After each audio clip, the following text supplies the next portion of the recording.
মনটা ভালো না দাদু, তুমি আমার জন্য সিঙ্গাপুর থেকে নিয়ে আইছো, আমি আমার একটু এসে যেতাম। এখন কত চলে আমার এটা এয়ারপোর্ট দিয়েছিল মনে হয় আমার নার্সিং ছিল।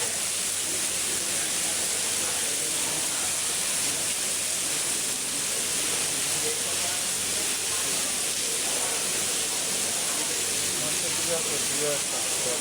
আরে আর বললো না, আমার উপরে বিপদ হয়ে গেছে। আমার কয়েকদিন আগে ওই বাড়ি গেছিলাম না বিশুদ্ধবারে, বিশুদ্ধবারে আমার সেট নষ্ট হয়ে গেছিলো, আইফোন হাতেরটা যেটা। পরে এটা ওই যে নিচে ফ্ল্যাক্স কেটে গেছে, পরে ফোন এটা হবিগঞ্জে কোনো রকম ঠিক করাইছি, বুঝছো? এই